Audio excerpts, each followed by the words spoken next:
தமிழக வெற்றி கழகம் இவ்வளவு 108 தொகுதிகளில் வெற்றி பெற்று ஆட்சி அமைக்கக்கூடிய நிலைக்கு வருவார் என்று நாங்கள் நம்பவே இல்லை, எதிர்பார்க்கவும் இல்லை. தாவேக்காவை விட இஸ்லாமிய வாக்குகள் திமுகவுக்கு தான் செஞ்சது. தாவேக்காவுக்கு இஸ்லாமிய வாக்குகள் நிறையெல்லாம் போகலை, போகிற வாய்ப்பு இல்லை. அதில் கொடுத்தா நல்லா இருக்கும்னு சொல்கிறாங்களே இப்படின்னு என்னை கேட்குறாங்க.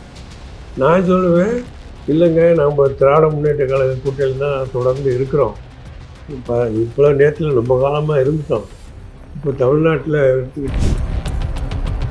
பிஜேபி ஆட்சி வர்றதுக்கு நாமே காரணமாகிடுமா அப்படின்னு கேட்குறாங்க என்னைய. நீங்கள் ஆதரவு கொடுத்தா நல்லதாச்சு, நீ ஆதரவு கொடுத்தா தானே ஆட்சி அமைக்குன்னு சொல்கிறாங்க அப்படின்னு ப்ரெஷர் ஓவராக. நீங்கள் ஆஃபீஸாக நாங்கள் வந்து உங்களை பார்த்துக்கிறேன் சார் அப்படின்னு எவ்வளோ சொல்லி கூட அவர் கேட்கல.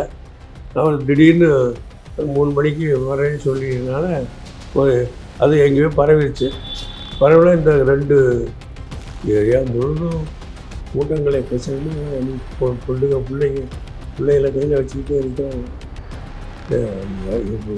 இந்த மாதிரி கூட்டத்தை நம்ம பார்த்ததில்லை. அவ்வளோ கூட்டம் நிற்கிறது. எங்கேருந்து வந்தாங்க என்ன ஆண்டு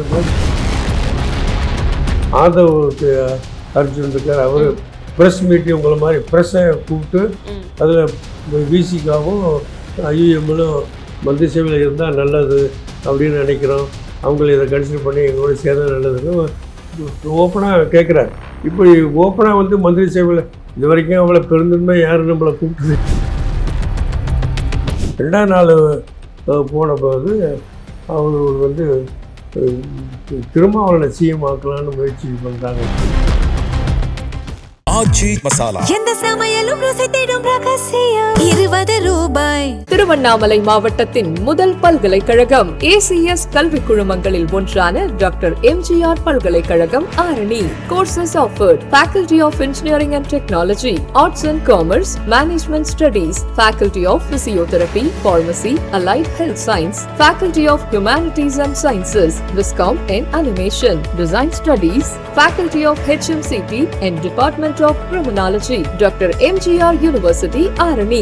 இந்த ஆண்டிற்கான மாணவர் சேர்க்கை நடைபெறுகிறது. குமுதம் ரிப்போர்ட்டர் நேயர்களுக்கு வணக்கம். நான் ரம்யா. இன்று நாம் சந்திக்கவிருக்கும் சிறப்பு விருந்தினர் மூத்த அரசியல்வாதியும் இந்திய யூனியன் முஸ்லிம் கட்சியின் தேசிய தலைவருமான மரியாதைக்குரிய காதர் மொய்தீன் அவர்களை தான் இன்றைக்கு சந்திக்க வந்திருக்கும். வணக்கம் ஐயா. ஐயா வணக்கம். நல்லா இருமா? நலமா இருக்கீங்களா ஐயா? நல்லா இருக்கு. தேர்தல் முடிவுகள் பலரும் எதிர்பார்த்தது மாதிரி இல்லை அப்படின்ற ஒரு விஷயம் எல்லாருமே அரசியல் விமர்சகர்கள் உட்பட திராவிட முன்னேற்ற கழகம் தான் ஆட்சி அமைக்கும்னு சொல்லியிருந்தாங்க. ஆனால் அதற்கு மாறாக தமிழக வெற்றி கழகம் ஆட்சி அமைத்திருந்தது. இந்த தோல்விக்கான காரணம், அதாவது திராவிட முன்னேற்ற கழகம் ஆட்சியில் இருந்த திராவிட முன்னேற்ற கழகம் தோல்வி அடைந்ததற்கான காரணமா நீங்க என்ன நினைக்கிறீங்க? தமிழ்நாட்டில் கடந்த 5 ஆண்டு காலத்தில் திராவிட முன்னேற்ற கழகத்தினுடைய தலைவர் பேரன்புக்குரிய மு.க. ஸ்டாலின் அவர்கள் தலைமையிலான ஆட்சி நல்ல ஆட்சி, மக்கள் ஏற்றுக்கொள்ள ஆட்சி. அவர் மதச்சார்பற்ற முற்போக்கு கூட்டணியுடைய தலைவராக இருந்து அரவணைத்து எல்லா அரசியல் கட்சி தலைவர்களையும் ஒன்றிணைத்து சென்று கொண்டிருந்தது. அந்த ஆட்சியில் செல்லப்பட்ட நல்ல திட்டங்கள் எல்லாம் நாங்களும் நிறைவாக வரவேற்றோம். அந்த திட்டங்கள் பெண்களுக்கான திட்டங்கள், மாணவர்களுக்கான திட்டங்கள், சுகாதாரத்துறையில் வந்தது, விவசாயிகளுக்கு, இது மாதிரி பல்வேறு திட்டங்கள் அவர் அறிவித்தது அத்தனையும் தமிழ்நாட்டு மக்களுக்கு மிகப்பெரிய பலனை தரும் என்ற நம்பிக்கையில் நாங்கள் இருந்தோம். அந்த அடிப்படையில் தான் கூட்டணியில் நாங்கள் சேர்ந்து திராவிட முன்னேற்ற கழக தலைவர் ஸ்டாலின் மீண்டும் ஆட்சி அமைப்பார் என்ற நம்பிக்கையோடு தான் எங்களுடைய அரசியல் பயணத்தை தொடர்ந்தோம். அந்த தேர்தல் காலத்தில் எங்கள் பிரச்சாரமும் அப்படித்தான் இருந்தது. மீண்டும் திராவிட மாடல் ஆட்சி தமிழகத்துக்கு வர வேண்டும் என்ற அடிப்படையில் தான் எங்களுடைய பிரச்சாரமும் செய்து வந்தோம். இது தொடர்பாக செய்து கொண்டிருந்தோம். இந்த எங்களுடைய பிரச்சாரம் நாங்கள் தொடர்ந்தோம். திராவிட முன்னேற்ற கழகம் செய்தது, கூட்டணி கட்சி தலைவர்கள் அப்படி செஞ்சாங்க. ஆனால் அப்பொழுதெல்லாம் திராவிட முன்னேற்ற கழக தலைமையிலான கூட்டணி தான் வெற்றி பெறும் என்ற நம்பிக்கையில் தான் நாங்கள் இருந்தோம். நிச்சயமாக வெற்றி பெறும் என்ற நம்பிக்கை எங்களுக்கு இருந்தது. அந்த தேர்தல் முடிவுகள் வந்த பிறகுதான் அல்லது தேர்தல் நடந்து கொண்டிருந்த நேரத்திலும் சில பல செய்திகள் எங்களுக்கு எட்டிய போது எங்களால் நம்ப முடியாமல் இருந்தது. இதெல்லாம் நடக்காது என்று தான் நினைச்சோமே தவிர நடக்கும் என்று நினைக்கவில்லை. ஆனால் தேர்தல் முடிவுக்கு பிறகு தான் மக்கள் பேசுனது சொன்னது அத்தனையும் உண்மையாகிவிட்டது என்று நாங்கள் நம்பினோம். அதற்கு முன்பு தமிழக வெற்றி கழகம் இவ்வளவு 108 தொகுதிகளில் வெற்றி பெற்று ஆட்சி அமைக்கக்கூடிய நிலைக்கு வருவார் என்று நாங்கள் நம்பவே இல்லை, எதிர்பார்க்கவும் இல்லை. நாங்கள் நினைத்ததெல்லாம் ஒவ்வொரு தொகுதியிலும் 10,000 20,000 25,000 ஓட்டு வாங்கி ஓட்டை பிரிப்பார்கள். அந்த பிரிக்கிற ஓட்டும் திமுக ஓட்டாக இருக்குமா அல்லது ஏடிஎம்கே ஓட்டாக இருக்குமா என்ற சந்தேகம். இப்படித்தான் நாங்கள் பேசிக்கொண்டிருந்தோமே தவிர இந்த 108 தொகுதிகளில் வெற்றி பெறுவார்கள் என்றோ இவ்வளவு இடத்துல வெற்றி பெற்று இப்போ ஆட்சியில் அமைத்திருப்பதை அமைக்கிற அளவுக்கு வருவார்கள் என்றோ நாங்கள் நினைத்ததும் இல்லை, கற்பனை கூட செய்யலை. அப்படி தான் நிலைமை. ஆனால் காலங்கள் மாறி இருக்கு. இது மக்களுடைய தீர்ப்பு தானே மகேசன் தீர்ப்பு என்று சொல்வார்கள் அல்லவா? அந்த மாதிரி இது மகேசன் தீர்ப்பு தான் நம்பணும். ஜனநாயகத்தில் நடக்கக்கூடிய ஒரு காரியமாக நாங்கள் நினைக்கிறோம். கண்டிப்பாங்க ஐயா. நீங்கள் திமுக கூட்டணியில் இடம்பெற்றும் கூட நீங்கள் ஒரு இஸ்லாமிய பிரதிநிதியாக உங்களுடைய கட்சி இருக்குது. இஸ்லாமிய மக்களுக்கு என்னென்ன பிரச்சனைகள் இருக்கோ அது எல்லாத்தையும் தொடர்ந்து உங்களுடைய இயக்கம் சார்பாக நீங்கள் கேட்டுட்ருக்கீங்க. அப்படின்ற பட்சத்தில் திமுக கூட்டணியில் நீங்கள் இடம்பெற்றும் அந்த திமுக இஸ்லாமிய மக்களுடைய வாக்குகள் பெருவாரிய தாவேகாவிற்கு விழுந்திருக்கு, திமுகவுக்கு விழலை அப்படின்னு நீங்கள் நினைக்கிறீங்களா? ஏன் இந்த வாக்குகள் அவங்களுக்கு இல்லை? அப்படி நினைக்கல. முஸ்லீம் சமுதாயத்துடைய வாக்குகள் பெரும்பான்மையான வாக்குகள் தாவேகாவுக்கு போனதாக நாங்கள் நினைக்கல. எங்கள் சமுதாயத்தை பொறுத்த வரைக்கும் சமுதாயத்தில் உள்ள இந்தியன் முஸ்லீம் லீக்கும் சரி மற்றும் உள்ள இயக்கங்களும் சரி திராவிட முன்னேற்ற கழக கூட்டணியில் தான் இருந்தோம். அப்படி இருக்கும்போது பெருவாரியான வாக்குகள் திராவிட முன்னேற்ற கழகத்தான் விழுந்திருக்கு. அதில் எந்த மாற்றம் கிடையாது. எங்களுடைய வாக்குகள் எங்கள் வாக்குன்னா ஒரு 234 தொகுதியில் ஒவ்வொரு தொகுதி எடுத்துக்கிட்டிங்கன்னா 2,000 5,000 10,000 இப்படி தான் இருக்கும். 60,000 அப்படின்னு ஓட்டு உள்ள தொகுதி தமிழ்நாட்டில் 4 தொகுதி தான், அதுக்கு மேலே கிடையாது. மற்ற எல்லா தொகுதியிலையும் மக்களுடைய 2,000 5,000 10,000 15,000 20,000 அப்படி தான் இருக்குமே தவிர அதில் மெஜாரிட்டியான வாக்குகள் திராவிட முன்னேற்ற கழக கூட்டணிக்கு தான் போயிருக்கு. அது வெற்றி கழகத்துக்கு போனதாக இல்லை. அந்த எங்களுக்கு இல்லை. எங்கள் சமுதாய ஓட்டு அவங்களுக்கு போய் விட்டதுன்னு நாங்கள் நினச்சதும் இல்லை, போய்விடும் நம்பவும் நாங்கள் கிடையாது. ஏன்னா திராவிட முன்னேற்ற கழக கூட்டணிக்கு தானே நாங்கள் வேலை செஞ்சுட்ருக்கோம். எங்கள் சமுதாயத்தில் உள்ளவங்க பொதுவாக திராவிட முன்னேற்ற கழக முஸ்லீம் லீக் எடுக்கிற முடிவுக்கு தான் கட்டுப்படுவாங்க. இப்போ அதோடு எங்களோடு சேர்ந்து மற்ற அமைப்புகளும் முஸ்லீம் சமுதாயத்துக்கு பாடுபடுறாங்கல்ல, அவங்க அத்தனை பேருமே திராவிட முன்னேற்ற கழக கூட்டணியில் தானே இருக்கிறோம். அதனால் இந்த கூட்டணியில் தான் முஸ்லீம் சமுதாயத்துடைய மெஜாரிட்டியான பெரும்பான்மையான வாக்குகள் போடப்பட்டிருக்கு என்பது இப்போ இந்த வெற்றி பெற்ற தொகுதிகளை நீங்கள் எடுத்து பார்த்தீங்கன்னா அங்கே அவங்க கொடுக்க கணக்கே வெற்றி பெற்ற திராவிட முன்னேற்ற கழக கூட்டணியில் வெற்றி பெற்ற தலைவர்களுடைய தொகுதியெல்லாம் எடுத்து பார்த்தீங்கன்னா முஸ்லீம்கள் பகுதி வந்தபோது தான் அவங்க அதிகமான வாக்கு வாங்கி வெற்றி பெற்றிருக்கிறாங்க அப்படின்னு அவங்களே கணக்கு சொல்லிக்கிறாங்க. தாவேகாவை விட இஸ்லாமிய வாக்குகள் திமுகவுக்கு தான் செஞ்சது. தாவேகாவுக்கு இஸ்லாமிய வாக்குகள் நிறையெல்லாம் போகிற வாய்ப்பு இல்லை. ஏன்னா கூட்டணியில் நாங்கள் இல்லையே, கூட்டணியில் இல்லை. முஸ்லீம் சமுதாயத்தில் உள்ள இளைஞர்கள் அந்த சிறுவர்கள் அவர் மேலே அன்பு கொண்டவர்கள் வாக்களிப்பாங்க தவிர ஒட்டுமொத்த சமுதாய வாக்குகள் அவர்கள் போகல. மெஜாரிட்டியான சமுதாய வாக்குகள் திராவிட முன்னேற்ற கழகத்துக்கு தான், அதுக்கு தான் நாங்கள் வேலை செஞ்சோம். அதுதான் உண்மை. அறுதி பெரும்பான்மை தாவேகாவிற்கு கிடைக்காம இருந்துச்சு. 108 இடங்கள்ல ஜெயிச்சிருந்தாங்க. ஆன போதிலும் ஆட்சி அமைக்க தேவையான பெரும்பான்மை இல்லை, அறுதி பெரும்பான்மை கிடைக்காத போது அப்போதும் நீங்க திமுகவோட தான் இருந்தீங்க. நாங்க திமுகவோட தான் இருக்கிறோம், திமுகவோட நிலைப்பாடு என்னவோ அதுதான் அப்படின்னு சொல்லியிருந்தீங்க. அதன் பிறகு தாவேகாவிற்கு ஆதரவு அளிக்கணும் அப்படிங்கிற மாற்றம் எப்போது? அதாவது 108 தொகுதியில் வின் பண்ணிட்டாங்க. ஒரு தொகுதியில் ரிசைன் பண்ணக்கூடிய நிலைமை 107 தொகுதியில் அவங்க வின் பண்ணியிருக்கிறாங்க.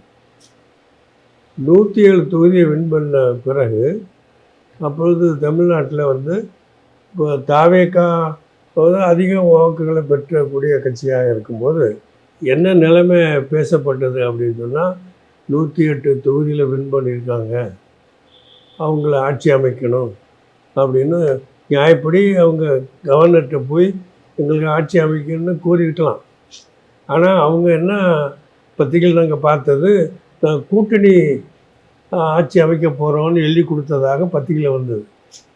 கூட்டணி ஆட்சி அமைக்கணும்னு சொன்னால் கவர்னர் நியாயப்படி கேட்டால் என்ன கேட்குறாரு, 108 தொகுதி நீங்கள் இருக்கீங்க, இப்போ கூட்டணியில் யார் யார் இருக்கிறா அப்படின்னு அவர் கொஸ்டின் பண்ணியிருக்காரு. கூட்டணி சொல்கிறீங்களா, யார் யார் கூட்டணின்னு கேட்குறாரு. அப்போ கூட்டணியில் இருக்கும்போது காங்கிரஸ் கட்சி முதல்ல போய் சேருது. காங்கிரஸ் கட்சி சேர்ந்த 5 தொகுதியில் அவங்க இருக்கிறாங்க. 108 5 113 ஆச்சு. மீதி 118 கொஞ்சம் குறைஞ்ச பக்கம் 118ஆவது வேணும் இல்லையா?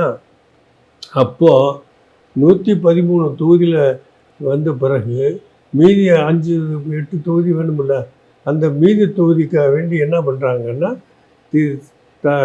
தாவக்கவில் உள்ளவர்களை என்ன பண்ணுறாங்க, கூட்டணி திராவிட முன்னேற்ற கழக கூட்டில் இருக்கிற கட்சிகளோட தொடர்பு பண்ணுறாங்க. எங்களுக்கெல்லாம் கடைதாசி எழுதுறாரு, விஜய் தபால் எழுதுறாரு, எங்கள் ஆதரவு கொடுத்தா நல்லா இருக்குன்னு எழுதுறாரு. அவர் எழுதின கடிதாசி பேஸ் பண்ணி அந்த இப்போ இருக்கிற மந்திரிகளில் சில பேர் இங்கே வந்தாங்க, வந்து எங்களுடைய ஆதரவு கொடுங்க அப்படின்னு கேட்குறாங்க. எங்களை பொறுத்த வரைக்கும் நாங்கள் திமுக கூட்டணியில் தானே இருக்கிறோம். கூட்டணியில் இருக்கும்போது என்ன பண்ணோம், கேரளாவில் என்ன எங்கள் கட்சி கேரளாவில் தான் பொலிட்டிக்கல் அட்வைசரி கமிட்டி தலைவர் கேரளாவில் இருக்கார். கேரளாவுடைய தலைவர் தான் பொலிட்டிக்கல் அட்வைசரி கமிட்டி தலைவர் தங்கள் இப்போ நபிகள் நாயகத்துடைய 38வது வாரிசு அவர் தான் எங்களுக்கு தலைவர். அவர் தான் பொலிட்டிக்கல் அட்வைசரி கமிட்டி தலைவராக இருக்கார். எதாக இருந்தாலும் அவங்கள கன்சல்ட் பண்ணிக்க தான் நாங்கள் செய்வோம். அந்த அடிப்படையில் வேணுகோபால், காங்கிரஸ் கட்சி வேணுகோபால் அவங்கள பார்த்து அவர் இப்போ கேரளாவில் காங்கிரஸ் முஸ்லீம் லீக் கூட்டணி மந்திரி சபையில் இருக்கும். இது தமிழ்நாட்டில் காங்கிரஸ் வந்து தாவேகாவுக்கு ஆதரவு கொடுக்குறோம், முஸ்லீம் லீக் கொடுக்க சொல்லுங்களேன்னு அங்கேருந்து எங்களுக்கு சொன்னாங்க. அப்படி சொல்லும்போது காங்கிரஸ்ல இருந்து வேணுகோபால் அவர்கள் அங்க சொல்லி அங்க சொன்னது. ஆமாம், அங்கேருந்து எனக்கு அழைப்பு வருது. அழைப்பு வந்து வேணுகோபால் அங்கே சொல்லி அவங்க எனக்கு அழைப்பு கொடுக்குறாங்க. என்னைய பார்த்து என்ன சொல்கிறாங்க, இப்போ இது மாதிரி முஸ்லீம் லீக்கும் தாவேகாவுக்கு ஆதரவு கொடுத்தா நல்லா இருக்கும்னு சொல்கிறாங்களே இப்படின்னு என்னை கேட்குறாங்க. நான் சொல்லுவேன், இல்லைங்க, நம்ம திராவிட முன்னேற்ற கழக கூட்டணியில் தான் தொடர்ந்து இருக்கிறோம். இப்போ நேரத்தில் ரொம்ப காலமாக இருந்துட்டோம். இப்போ தமிழ்நாட்டில் எடுத்துக்கிட்டிங்கன்னா முஸ்லீம் லீக்கில் ஒரு கவுன்சில் உறுப்பினர் வந்திருக்கோமோ, இல்லை எம்எல்ஏ வந்திருக்கோமோ, எம்பி வந்திருக்கோமோ, எல்லாமே நம்ம திராவிட முன்னேற்ற கழக கூட்டணியில் தான் இது வரைக்கும் நாங்கள் வந்திருக்கோம். வேறு எந்த கட்சி கூட்டணியில் நாங்கள் இதெல்லாம் வரல. இது நீண்ட காலத்து ஒரு பாரம்பரியம் இருக்கிறதுனால நாங்கள் இப்போ திராவிட முன்னேற்ற கழக கூட்டத்தில் தான் இருக்கிறோம். அதில் விட்டு வர்றதுங்கிறது கொஞ்சம் கஷ்டம்தான் அப்படின்னு நான் சொல்கிறேன். அவங்களுக்கு சொல்லும்போது அவங்க அந்த யோசனை பண்ணுங்களேன்னு சொல்கிறேன். திரும்ப என்ன சொல்கிறேன், எங்கள் தங்களுக்கும் எங்கள் ஆல் இண்டியா ஜெனரல் செக்ரட்டரி குஞ்சாலிக்குட்டி இப்போ மினிஸ்டர் இருக்கார் கேரளா, அவரும் ஃபோன் பண்ணாங்க. அவங்க 2 பேர்த்துக்கும் நான் சொல்கிறேன், தமிழ்நாட்டை பொறுத்த வரைக்கும் கேரளா மாடலை நாங்கள் ஃபாலோ பண்ண முடியாது. தமிழ்நாட்டில் எங்கே உள்ள நிலைமையில தான் நாங்கள் இருப்போம். நாங்கள் திராவிட முன்னேற்ற கழக கூட்டணியில் தான் இருக்கிறோம். அது தொடர்ந்து நாங்கள் இருப்போம். அப்படி தான் நாங்கள் இருக்கிறோம்.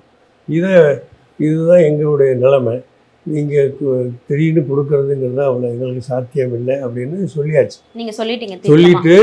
சொல்லிட்டு அவங்களுக்கும் அதே மாதிரி வச்சுக்கோங்க, தமிழ்நாடு இதை நீங்கள் தமிழ்நாட்டில் உள்ள அதே மாதிரி இருந்துக்கோங்கன்னு அவங்க சொன்னதை ஃபோன் பண்ணி நான் ஸ்டாலின்கிட்ட போய் அவர் அங்கேருந்து ஃபோன் பண்ணி ஸ்டாலின்கிட்ட ஃபோனை கொடுத்தேன். அவங்களுடைய ஒப்புதல், குஞ்சாலிக்குட்டியும் சாதிகளி தங்களும் நான் உங்களோட தொடர்றதை அவங்க ஊர்ஜிதம் பண்ணியிருக்காங்கன்னு நான் சொல்கிறேன். அந்த ஃபோனே அவர்கிட்ட கொடுத்தேன். அவரை கொடுத்து அவங்க 2 பேரும் பேசுகிறாங்க.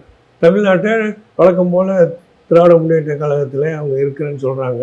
அதே நாங்கள் அப்படியே இருக்கட்டும் அப்படியே இருக்கட்டுமே அப்படின்னு சொல்லிட்டாங்க. அவங்க 2 பேரும் சொல்லிட்டாங்க. அந்த ஃபோனையும் ஸ்டாலின்கிட்ட கொடுத்து நான் தான் பேசினேன், அவரும் பேசிட்டாரு, நன்றின்னே சொல்லிட்டார் அவர். இதுதான் நடந்தது. ஓகே. இப்படி இதுக்கு பிறகு என்ன வந்துச்சு அப்படின்னா மார்ச் மே 10ஆம் தேதி ம். கவர்னர் டெட்லைன் கொடுத்ததாக தகவல் வந்துச்சு. அன்னைக்கு தான் இவரும் பதவி ஏற்கிறாரு. ஆமாம், அன்னைக்கு டெட்லைன் இருந்துக்க இதுக்கு பதவி ஏற்க போனோம்னா ஜனாதிபதி ஆட்சியை டிக்ளேர் பண்ணிடுவோங்கிற மாதிரி பரப்பி விட்டுருக்காங்க. அது யார் சொன்னாங்கிறது தெரியல, பரவி ஆச்சு. 10ஆம் தேதிக்குள்ளே ஆட்சி அமைக்கிறதுக்கு வழி இல்லைன்னு சொன்னால் ஜனாதிபதி ஆட்சி வந்துடும் அப்படிங்கிற மாதிரி பரவலாக வந்துச்சு. அந்த ஜனாதிபதி ஆட்சிங்கிறது கவர்னர் ஆட்சிங்கிறது மத்தியில் உள்ள பிஜேபி ஆட்சி தான், மறைமுகமான பிஜேபி ஆட்சி தானே தமிழகத்தில் வரும். பிஜேபி ஆட்சி வரக்கூடாதுன்னு தானே இவ்வளோ காலமாக பாடுபட்டுக்கிட்டு இருக்கோம். அப்போ பிஜேபி ஆட்சி தமிழகத்துக்கு வர்றதுக்கு சான்ஸு கொடுத்துடக்கூடாதுல்ல அப்படிங்கிறது எங்கள் சமுதாயத்தில் இது வரைக்கும் என்னிடத்துல பேசாதவங்க அத்தனை பேர் பேசுகிறாங்க. வெளிநாட்டில் உள்நாட்டில் பெரிய சமுதாய பிரமுகர்கள் நிறைய இருக்காங்கல்ல. தமிழ்நாட்டில் ஜமாத்தில் நிறையா இருக்குது, உலமாக்கள்னு மார்க்க அறிஞர்கள் நிறைய பேர் இருக்கிறாங்க, காசிகள்னு இருக்கிறாங்க, வெளிநாடுகளில் இருக்கிறாங்க, உள்நாட்டில் இருக்கிறாங்க, பெண் வகுப்புகள் இருக்கின்றன. இவை எத்தனை பேரும் என்ன சொல்கிறாங்கன்னா பிஜேபி ஆட்சி வர்றதுக்கு நாமே காரணமாகிடுமா அப்படின்னு கேட்குறாங்க. என்னையே நீங்கள் ஆதரவு கொடுத்தா நல்லதாச்சு, நீ ஆதரவு கொடுத்தா தானே ஆட்சி அமைக்குன்னு சொல்கிறாங்க அப்படின்னு ப்ரெஷர் ஓவராக இரவு பகலாக வருது. இந்த ப்ரெஷர் வந்த உடனே என்ன பண்ணுறோம், நானும் எங்கள் பூச்சியாளர் வந்து ஊக்குறோம், இந்த ப்ரெஷர் வேறு ஓவராக வருது, இந்த நிலையில் என்ன செய்யலாம் அப்படின்னு சொல்லி ஸ்டாலின் திமுகவோட தீர்க்கமா இருக்க போறான்னு முடிவெடுத்ததுக்கு அப்புறம் இந்த அழுத்தம் வருது. அதான் வருது. அவர் எடுத்து சொல்ல பிறகுதான் இது வருது. இப்படி வரும்போது தான் நாங்கள் என்ன பண்ணுறோம், இங்கே பூச்சியாளர் நானும் ஸ்டாலின்கிட்ட போய் பேசிட்டு வந்துடுவோமேன்னு போகிறோம். ஏன்னா அவர் ஒரு நாளைக்கு முந்தி அவர் ஒரு அறிக்கை கொடுத்தாரு. கவர்னர் வந்து தாவேக்காவை ஆட்சிக்கு அமைக்கிறதுக்கு எல்லாம் இது பண்ணுங்க அப்படின்னு அறிக்கை கொடுத்தாரு. அந்த அறிக்கையை நாங்களும் வரவேற்று நல்ல அறிக்கையை கொடுத்துருக்குறாரு. அது கவர்னர் டிலே பண்ணாமல் ஆட்சி அமைக்கிறதுக்கு அழைக்கணும்னு நாங்களும் அதை வரவேற்று அறிக்கையை கொடுத்துட்டோம். அது கூட நாங்கள் ஆதரவு கொடுத்துட்டதாக கூட தவிர ஆதரவு கொடுக்கல. கவர்னர் இவர் சொன்ன ஸ்டாலின் அறிவித்த அறிவிக்கு நாங்கள் வரவேற்று கவர்னர் அதை பின்பற்றி நடக்கணும்னு சொல்லி நாங்கள் சொல்லிட்டோம். இந்த மாதிரி சூழ்நிலையில் தான் இந்த சமுதாயத்தில் உள்ள பல்வேறு பிரச்சனை எங்களுக்கு வருது. எல்லாரும் ஃபோன் பண்ணுறாங்க, இரவு பகல் பார்த்து பண்ணுறாங்க. இந்த நிலையில் என்ன செய்யலாம் அப்படின்னு கன்சல்ட் பண்ண நானும் எங்கள் பொதுச் செயலாளர் அபுபக்கரும் ஸ்டாலின்கிட்ட போனோம். அங்கே போகும்போது அவர் 3 நாளைக்கு முந்தி அவர் கொடுத்தது கவர்னர் ஆட்சியில் இந்த யார் அதிக எம்எல்ஏ வச்சுருக்காங்களோ அவங்களை கூப்பிட்டு ஆட்சி அமைக்க சொல்லுன்னு அவங்க தான் சொன்னார். அதை நம்பிக்கிட்டு தான் நம்மளும் ஆட்சியை கொடுத்து இது பண்ணோம். இதுக்கிடையில் எங்களுக்கு ப்ரெஷர், இப்போ கவர்னர் ஆட்சின்னு வந்தால் தாவேக்கா இது பிஜேபி ஆட்சி தமிழ்நாட்டில் வந்துடும் அப்படிங்கிற ஒரு நினைப்பு பரவலாக பரவிடுச்சு. கவர்னர் ஆட்சிங்கிறது பிஜேபி ஆட்சி தான், பிஜேபி ஆட்சி தமிழ்நாட்டில் வர்றதுக்கான வாய்ப்பை யாரும் கொடுத்துடக்கூடாதுங்கிறது முஸ்லீம் சமுதாயத்தில் மிக ஆழமான ஒரு கருத்தாக வந்துச்சு. இதன் அடிப்படையாக நாங்கள் ஸ்டாலின்கிட்ட போன போது அவங்க ஸ்டாலின் என்ன சொன்னார்னா,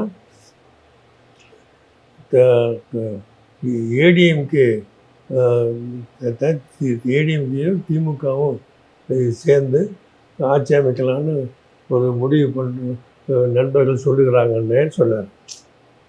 ஏடிஎம்கேயும் டிஎம்கேயும் சேர்ந்து ஒரு ஆட்சி அமைக்கலான்னு நண்பர்கள் யோசனை பண்ணி யோசிக்கிறாங்க அப்படின்னு அவர் சொன்னது எனக்கு என்ன விளங்கலை.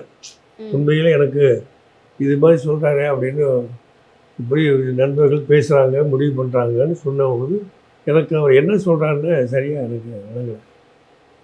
சரி கொஞ்ச நேரம் பேசிட்டு நான் வெளியே வந்தாச்சு. வந்த பிறகு இதுதான் அவர் சொல்லியிருக்க. கூட வந்து அபூபக்கரை கேட்குறேன், ஸ்டாலின் என்னப்பா சொன்னாருன்னு கேட்குறேன். அவர் ஏடிஎம்கே டிஎம்கே சேர்ந்து ஒரு ஆட்சி அமைச்சு எடப்பாடி சிஎம் ஆக்கலான்னு சொல்கிறார் சார். இது எப்படிப்பா சாத்தியம் அப்படின்னு சொல்லிவிட்டு நான் வெளியே வந்து தான் நான் எங்களுக்குள்ளே பேசிக்கிறேன்.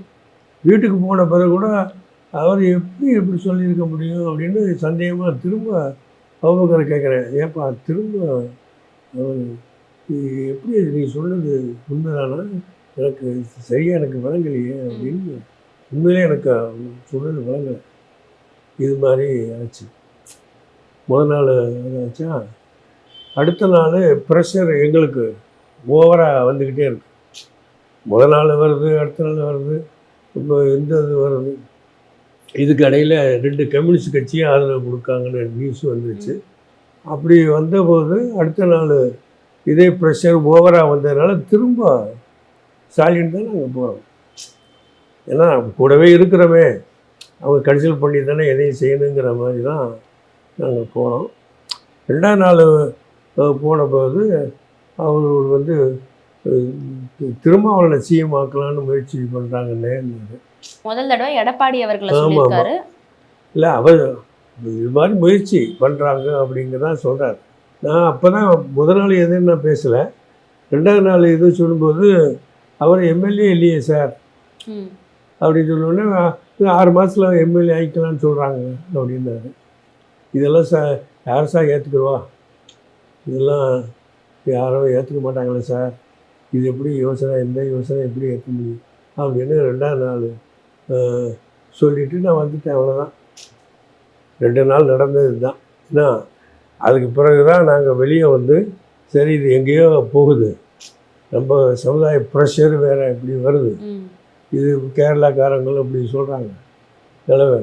அதனால் உயர்மட்ட குழுவை முஸ்லீம் லீக் சார்பாக கூப்பிட்டு முடிவெடுப்போம் அப்படின்னு சொல்லி இது நிபந்தனை இல்லாத ஆதரவு கம்யூனிஸ்ட் கட்சி கொடுத்தாங்க பாருங்கள்.